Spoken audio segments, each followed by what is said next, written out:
Mayor, great to see you. Thanks for joining us. Thanks, Justin. How are you? Doing great. Good, good. I'm curious how you feel as you embark on this last re-election campaign, your final one. You know, I feel really good about this. I have so enjoyed having the opportunity to serve as mayor of Orlando. It seems like just the other day that I was elected the first time, and then I realized, gosh, it's been 21 years. But I got to tell you this, I'm more excited now about having the opportunity to serve the next 4 years as mayor than I was the first 4. I didn't really know what I was getting into the first 4. I hadn't been in City Hall, it was not in my plans, but now I've got some pretty good experience at what the duties are all about and how to conduct myself. So I think the citizens of Orlando will get a pretty good 4 years out of me. What is it about the next 4 years that makes you so excited? You know, I should say excited in some regards for the things we still have to do, and then some responsibility as well. You look at our country right now and it's extremely divisive, whether you're looking at the federal level where, at least as of today, they haven't been able to elect a speaker. You look at the divisiveness that's going on in Tallahassee, the attacks on some of the most vulnerable populations that we have, and yet we live in a city where we embrace diversity and inclusion and equality, and I wanted to make sure that I can still stand up for those principles in our community and continue to lead in that regard and create the type of atmosphere that we've enjoyed in our community. We're a community of collaboration. I mentioned embracing diversity, but I also think people trust my leadership. Somebody that I've been able to tell people, here's the vision that we want to pursue, and then get that done. And I think people like that. I've had the opportunity, unfortunately, to lead through Pulse and through hurricanes, but also lead on other big things like the venues and Sunrail. So I look forward to putting that experience to work for the next 4 years. Does it feel like 20 years? It doesn't feel like 20 years. Although I look back at pictures and I look much younger when I was first sworn in, but it really doesn't. And part of it, you know, during the last 4 years, we had 2.5 of them kind of taken away from us because of COVID. And sometimes I think, well, I just did that. And then I realized, oh no, I did that 3 years ago because it was pre-COVID. But really it doesn't seem like 20 years at all. What do you think the biggest challenge Orlando is facing today? So I would say the issue related to both affordable housing and homelessness. And the issue relating to homelessness is exacerbated by the difficulties we have on the affordable housing market. We have 1,500 people that are moving to Central Florida, not just Orlando, but Central Florida, basically every week. So that means it's put a lot of pressure on the housing stock that we have. We know rents have gone up. We know single family housing has gone up. The young married couple that then had a baby and wanted to move from their $250,000 starter home into something closer to, let's say, $400,000. That house now costs $750,000 or $800,000. So you feel that at every level. So working on the issues related to growth and having a supply of housing. And then on the homeless issues, when I ran the first time in 2003, I said that was one of the most important issues that we have to work on. So we know that you never completely solve the issue, but we continue to work on that issue. And one of the things we've had the opportunity, I was just talking about how bad COVID was, but one of the positive things that came out of it was ARPA funding, American Rescue Plan funding. And cities and counties got some money through ARPA. We got $58 million that was formula driven, and there was a lot of flexibility on how you can use that money. A lot of communities had to use it to plug holes in their budgets. We're fortunate, we're very fiscally sound as a city. We were able to use virtually all of it for affordable housing and for homeless needs. So we invested in the Coalition for the Homeless, Salvation Army, Christian Service Center, helped some developers turning rundown motels into better housing, incentivizing additional affordable housing projects. So we feel very fortunate to have that really once in a generation funding to attack that issue. The homeless issue has gotten worse, as you mentioned, with affordability being where it is, and I think the face of homelessness also changes. Do you see that? Do you hear about that? Well, every homeless individual or every homeless family has a different story about how they became homeless. One of the guys that I did a work along with that's now working for the city of Orlando, he was working along and had a health issue, and he had never been homeless in his life, and all of a sudden he was living on the streets, and it was somebody that if you had met him a year before that, you'd have no indication that he could end up homeless. But there's a lot of stories that are like that. On the other hand, there's a lot of people that have mental health issues, mental illness issues that are much tougher cases. We have some people that are living in tents in various places, a big concentration being in Paramore, more so than anywhere. But what we did was we took some funding we got from HUD, and we're doing, it's intensive work to do the social services to go into each and every tent, figure out who's in there, if it's family, if it's women with children, and try to figure out how you can meet their needs and get them off of the street. But we have been able to house through that program close to 40 people, including families. So we will continue to do that work. And then when you see the face of homelessness, you see people that are soliciting and bothering people in the downtown area. And we're not running away from that or hiding for that. We know that that's an issue, and it hurts our downtown in terms of families or people wanting to come downtown. So we have a new squad that is devoted specifically, Sergeant, 8 police officers that are devoted towards the solicitation and people living in tents. Tackling homelessness is a big part of your Downtown 2.0 vision, DTO 2.0. Where would you rank that homelessness and getting that under control as a top priority for the future of downtown's growth? So I don't know that I would rank it specifically 1 to 10 or anything like that, but it's certainly one of the issues that we want to address. So to put DTO 2.0 in context, when I first became mayor, I did a downtown strategic plan that had about 150 different things on it. 5 major things: a performing arts center, a home for the Magic, a movie theater, a grocery store, Publix, and then the other one was a minor league baseball stadium. So we got 4 of the 5, and I'll trade Major League Soccer for the minor league baseball. We then did Project DTO about 8 or 10 years ago that had a number of other things that we've acted on, and now we're in a new iteration that recognizes, we're fortunate we were doing it at the time we did, because downtowns all over America have changed because of COVID. We have probably, I don't know, 60% of the people that used to work in downtown. The 5-day a week worker is no more. Almost every company that I know, including us, have people that work remotely, not 100% of the time, but maybe 2 days a week or whatever their policy may end up being. So we don't have the same type of daytime traffic that we used to have. So that impacts retail, for instance, in the downtown area. So DTO is looking at how do we reimagine our downtown.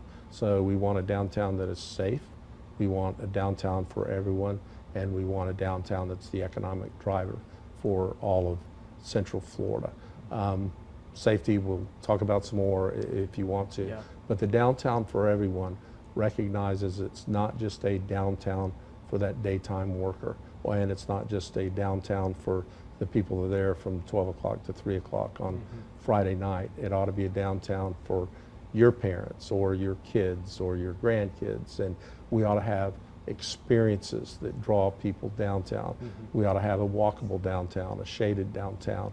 And you know what I get the most applause about is we're going to two-way the streets downtown. So, you know, 20 years ago, 30 years ago, the idea on those one-way streets was to get traffic through the downtown as quickly as we could, and that is certainly not conducive to helping the businesses in the downtown. So part of DTO 2.0 is a recommendation to two-lane most of the one-way streets that we have in downtown. But guess what? It turns out that's not quite as easy as saying let's just make this a two-way street. There's actually a lot of physical improvements and changes you have to make to do that. I imagine so. Safety obviously is of the utmost importance for the city and for you as you take on this future of downtown. Do you believe downtown is safe today? I absolutely believe that downtown is safe. Now, is it safe from 12 o'clock to 3 o'clock on Friday evening and Saturday evening? We are making sure that it's safe. We had, in the last couple of years, several high-profile shootings in the downtown, both among people that were in the downtown, and then, of course, we had 2 police officers that were shot during a drug transaction, and I'm happy to report to you that they're both recovering and going to make full recoveries. After some of these shootings and fights and other things that we had downtown, we looked at different ways to make sure that people were safe in the downtown during those types of hours. And we looked at a lot of different things from checkpoints on people coming in, and we determined the only way to do it was to flood it with police officers. So we added about 60 additional police officers downtown, and we did it as a pilot for, I think it was 60 days or so, and it worked. You haven't seen anything really in the last 9 months or maybe even a year now since we've done that. However, that cost a lot of money to add police officers to downtown at night, and that was being borne by the taxpayers, not just in the downtown and not just for those people that were coming downtown, but the city as a whole. So we decided that it would be fair for the people that were benefiting, so the bars and the nightclubs, from having the people downtown should bear a portion of that burden. So we created what we call a after midnight permit to serve alcohol. So in order to do that, you have to apply, and then you have to do certain things in terms of IDs, in terms of checking people for guns coming into the establishment, and then also you have to bear some of the cost of the off-duty police officers that we've added in, and I think that's worked very, very well. Had a little consternation from some of the bar owners that think they shouldn't have to pay, but I think that's the fair thing to do. Trying to diversify the businesses downtown is something that you and the city are working towards as well, adding a new incentive for businesses that aren't those clubs and bars to come in and give it more of a neighborhood feel. Is that the goal with this? That is absolutely the goal, and city tried to do that 20 years ago or so, and they had some incentives for restaurants to come in that they paid up front, and a lot of times the restaurant would use those incentives and then be open 3 weeks and not make it, and that investment was lost. So very timely, at the last city council meeting, we adopted 2 additional incentive programs for restaurants. Full service restaurants can get up to $400,000 either in rental assistance or improvements to the property.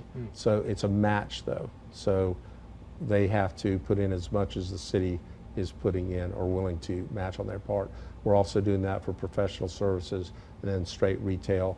You can get up to $150,000 for professional services and up to $100,000 for regular retail. I want to go back to the affordability issue that's, blanketing really the state, the country, Orlando. Do you believe that Orlando is doing enough, and do you feel like you're doing enough, or what more can be done to get a hold on this affordability crisis, specifically when it comes to housing? So there's a couple of aspects, and we talked about it's pretty much at every level. So it's not just the affordable housing aspect, which there's a real deficit there. And I think on that aspect, the city's done a good job. Over the last 5 years, we have helped to create over 3,100 affordable units within the city of Orlando. We have also helped create the Paramore Stabilization Fund with the Central Florida Foundation. We helped to purchase 81 single-family existing units in Paramore and then rehab them and then put them into a trust that keeps the rent down, and the people that were already in those units are able to stay in those units at prices that they can afford to stay there. The other end of the market, we're only going to solve by creating more housing. So you have to be willing to put housing in denser areas that in the past we've been largely a single family neighborhood type of city, and we're going to have to move more towards creating additional density. The state passed some legislation last year that nobody, at least in our community, has taken advantage of yet, but requires you to have, in a new project, you can disregard some of the zoning requirements if you're doing 40% affordable housing. Nobody has taken advantage of that yet, but we look at a variety of ways to try to help people add additional units above what they would be allowed to have if they will do affordable housing. How do you feel about the growth that we have experienced? As you reflect on it and you watch it and you see it, and it becomes hard. I know that juggling those growing pains becomes a difficult task for the city and for your workers and for the people who have lived here. As you look back on that, does it surprise you about this rapid growth that we've experienced? In some ways it does, but in other ways, you've lived here your whole life. I've basically lived here my whole life. I was born here in Orlando, and you know what a great quality of life it is here in Orlando, and people are moving here for opportunity, whether it's a senior that is moving here for getting out of the snow and living a great life in retirement, to somebody that wants the educational opportunity at UCF. Can't tell you how many people I meet that the reason they're here in Central Florida is they came to go to UCF, to job opportunities. We're one of the, we're going to be the meta center of the metaverse in the future, and the high-tech jobs that we have are reasons people move here.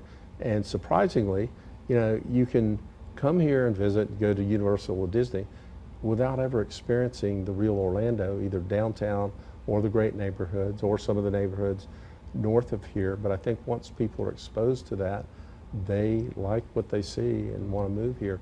What's interesting to me, we were the ranked number one for remote workers, which means there are more people that are living here and working remote, not in Orlando businesses, but working remote to a company that may be based in Atlanta or Dallas or somewhere else. And I don't know how I feel about that, because in some sense it speaks to the quality of life. In the other sense, they're not necessarily benefiting our economy because they're not filling jobs here in Orlando, but they are driving up housing costs. Right. They're using our roads, so they're contributing to all of the things that growth causes. And then the other thing I would say, I'm very active in the U.S. Conference of Mayors. So there are cities in America that are going the other way, that are not experiencing growth, and I would rather be one of those cities where people are wanting to move to than on the other end of that scale. Yeah. Transportation is another aspect of growth, and something that becomes challenging as roads get tied up, but public transportation has blossomed into what Sunrail is, and now we have the Sunshine Corridor, which is something that you've been pushing for. Why is that so important to get that online? So we need to have multi-modes of transportation. We just finished the I-4 expansion.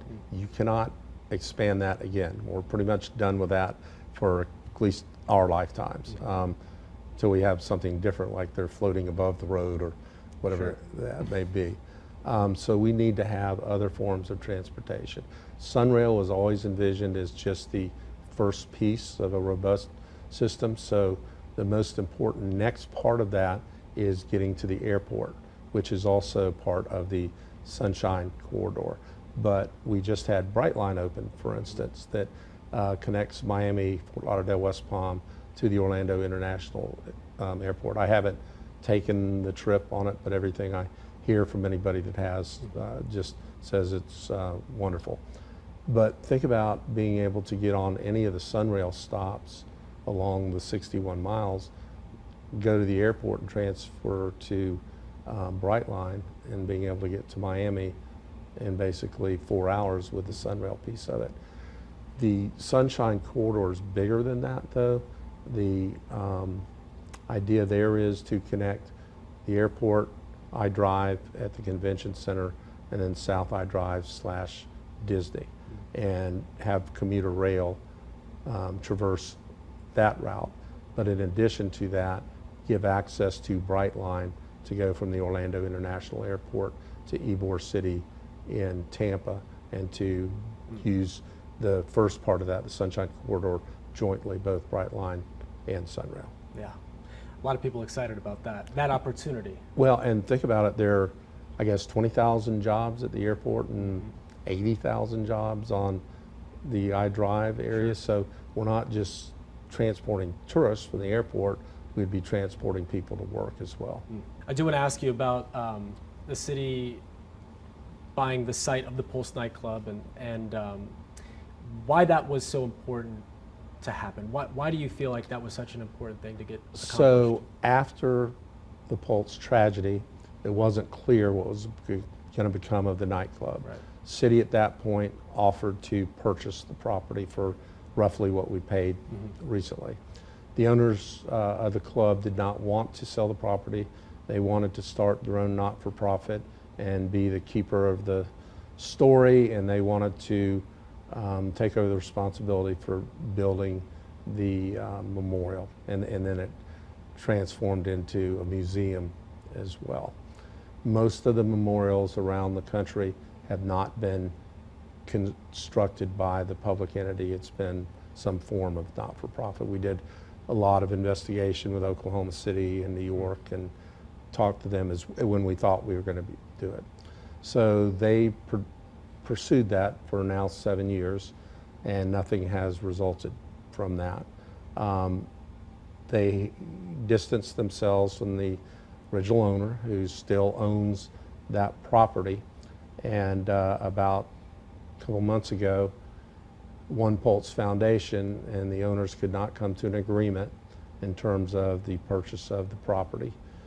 One Pulse started looking at building the memorial on other property along Cayley, but I had a lot of outcry from families and survivors that the memorial needed to be done, number one, and number two, it needed to be done on that site. So we felt compelled as the city to step in and purchase it and make sure that that happened. Did I want to do that? No, I didn't want to take charge of that. Do we need to do that? Do we have to do that for both the community and those impacted? Yes, and we voted unanimously to do that on Monday.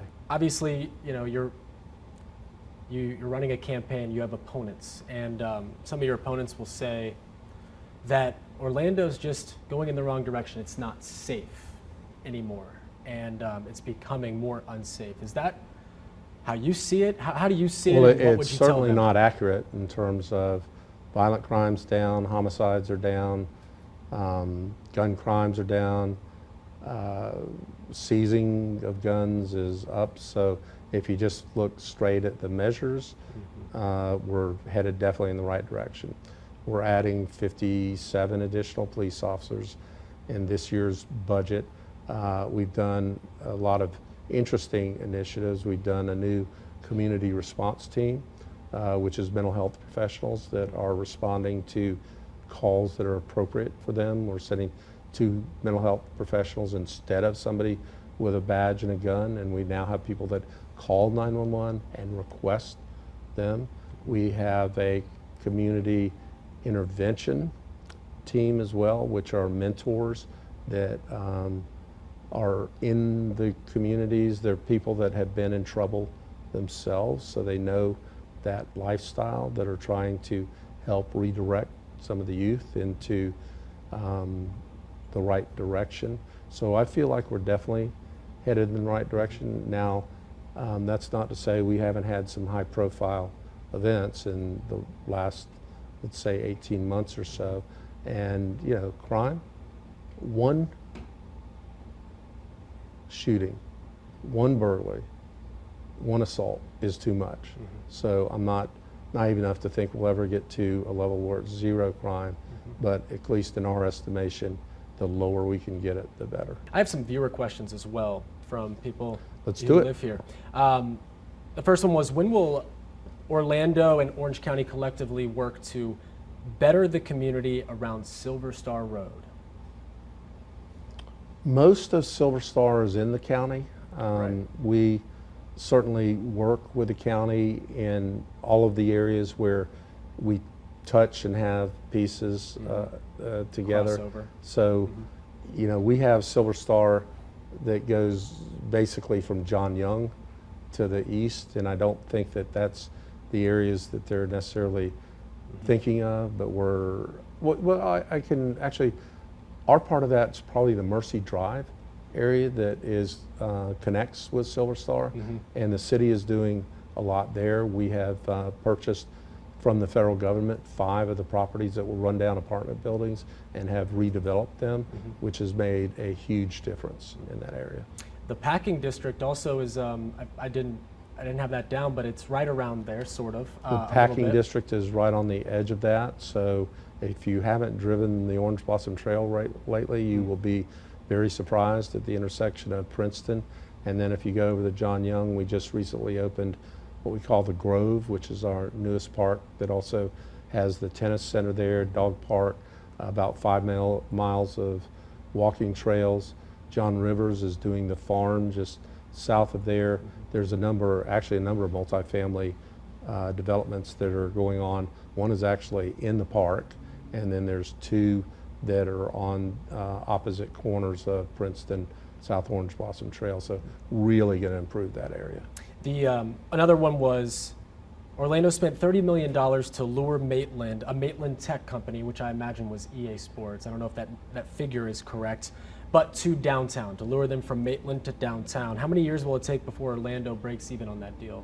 So we're already breaking even. The money that they got from the city of Orlando is TIF rebate. So they constructed a building, and I don't remember the percentages exactly, but they get a percentage of the additional property values. So whatever's over and above that, we retain anyways. So you assume if they didn't come, there would be no increase in property values because there would be no building there. So the incentive they got was from the increase in property values that they created. But we are really happy to have them. We've been trying to get them down there, and they're really an anchor for Creative Village, having almost 1,000 high-tech gaming jobs in a premier company that other companies want to locate by and be by. And they're right there with the Florida Interactive Entertainment Academy, which is UCF's postgraduate program in gaming. One more was more of a statement, but I turned it into a question. It was from someone who believes that the city and yourself prioritize business over its residents. And what would you say to someone who feels that way, that you prioritize the businesses and the tourists over the residents who live here? I think each has its role. I mean, I don't want to shy away from saying we're trying to drive the economy and have business. If you don't have business in your community, you're not going to be a very good community. And in fact, we've been ranked #1 in the country for best place to start a business for the last 5 years, and we're proud of that. But certainly taking care of our residents is our primary concern as a city government. Starts with public safety, and I would say having the best city services, simply picking up your garbage, making sure that the streets are clean. I actually did a work along with the street sweepers a couple of weeks ago and had a lot of fun down in Delaney Park sweeping the streets. So I would put our city services up against anybody. I'm curious what you feel like is your best accomplishment. What are you most proud of? So that is so easy, Justin. It's the voice on the tram at the airport. Oh yeah? Yeah, no, not really. What's going to happen when I'm you're kidding. no longer I there? get more positive feedback Yeah? about that than any possible thing. What I'm most proud of is that we've been able to create a culture of collaboration and partnership. So name anything we've already talked about, from Sunrail to the venues. It's because our community works together and partners better than anywhere in this country. So Orlando and Orange County do work together on things. We do work with the business community. We do work with the not-for-profits. And then I don't think I've talked about this today, so thank you for that question, is that we embrace diversity and equality and inclusion. And we're, with everything that's going on everywhere else, we continue to be that city. Is there anything over these last 20 years that you wanted to get done and you wanted to make happen other than minor league baseball that you did not get done? Well, I would like to get Sunrail to the airport. Yeah. Is one big thing, and you know I've been working on Sunrail for the better part of 15 years, so I would say that is certainly one of those things. Last thing, and it's going to be on growth. This growth is not stopping. As you mentioned, 1,500 people moving here in the Central Florida area every week.